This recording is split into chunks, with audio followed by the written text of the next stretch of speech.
we were talking earlier, Scooter, about winning, becoming champions.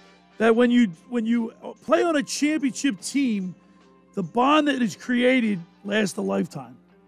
You know, Absolutely. as a coach, you just won the championship with your high school hockey team. It's incredible. Yeah. It's an incredible achievement. Yeah, it's and like I said, that was my 9th. So it's and each one gets better. I think it's amazing. All right. So without any further ado, last week, and we've covered this team a little bit here on the Locker Room. Follow them throughout the towards the end of the season, and as they did their playoff run, the Ocean City High School baseball team, led by Tommy Finnegan and Gannon Brady and a bunch of other guys, they won the championship. It's something they'll have for the rest of their life. So let's go to the Barb's Harley-Davidson Sports Hotline and welcome into the locker room a starting pitcher for the Ocean City Red Raiders, Tom Finnegan. How you doing, Tommy? Good. How are you? Thanks for having me on. Hey, Tom, it's a pleasure having you on. What an achievement. Congratulations, first and foremost, on a great run. You. Something you'll never forget as long as you live. Definitely. You guys had a lot of fun. You had to go through mainland, and then, of course, I guess it's Passaic Valley. You end up beating them for the state championship. Describe what it was like starting the playoffs. When did you know? At what point in time did you know that you guys had something special there? I mean, early in the season, we had a super tough schedule this year. We played a lot of really, really good teams, and you look kind of down the rankings mid-year and stuff like that. All the teams in the state that were ranked pretty much in the top 5 or 10, we played the majority of them. So it was definitely a good test of our skills, but it was frustrating because through the season we came up short in a lot of those big games early in the year, and then we kind of flipped the switch midway or like a little way, 3/4 of the way through the season, which was the perfect time to get hot. And we started coming together as a team, understanding that everyone had a role in the team, and if everyone does the role, then we're a really, really good team. So once we flipped that switch and realized that, we started winning games and becoming a lot closer as a team as a whole. Tommy, talk to us a little bit about the preparation, all the work that you and your teammates put in the off season. I know there are guys that play other sports, but for you to be that successful, it just doesn't come that. I mean, you have to work at it. Yeah, definitely. I mean, especially in high school baseball, since you guys are all go to school together, you all live with a pretty much close radius from each other.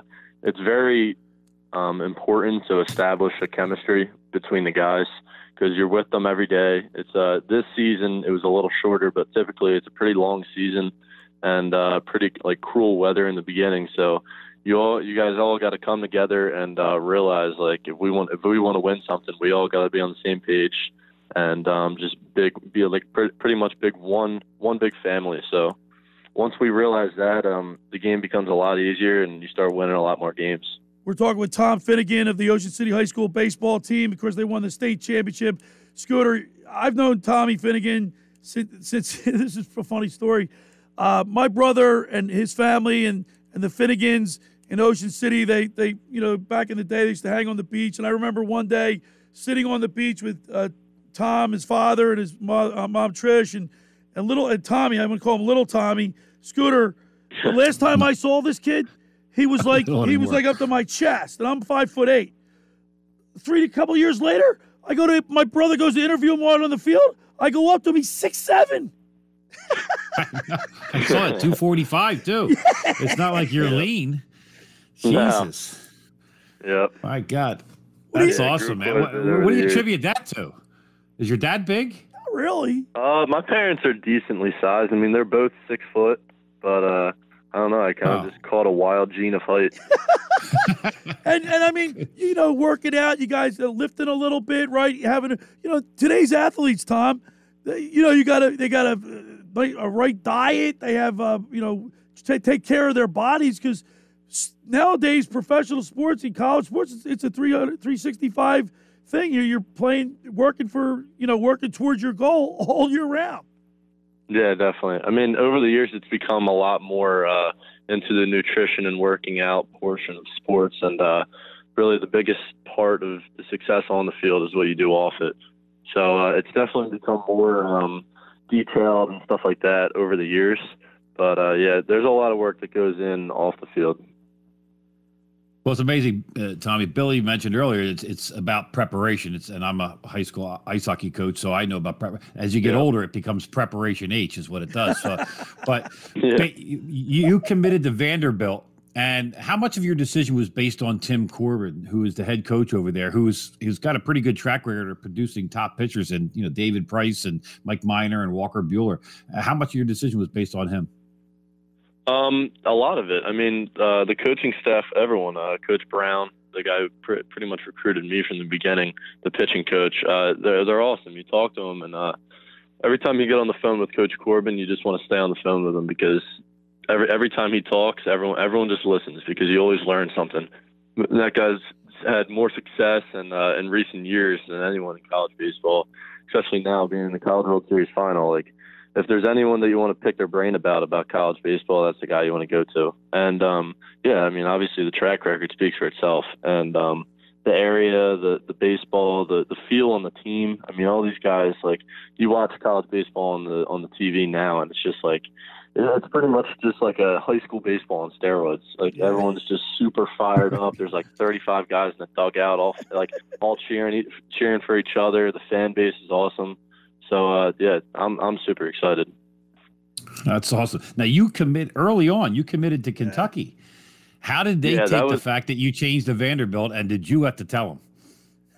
It wasn't really they took the fact, because two of the coaches that I was recruited by actually got a job elsewhere. So the leaving part wasn't too, sudden and surprised, because it was kind of like a jumbled situation. So the guy who I talked to from the beginning, and I really, really created a strong bond with, the pitching coach who's now at Florida State University, got a job at Florida State and left Kentucky, which happens. I mean, that's college baseball. You get a more juicy opportunity somewhere else, and it's tough to not take it as a rising coach, and you want to do what's best for you. So he got a job there, and then the other assistant coach, who I was also recruited with, got a job elsewhere.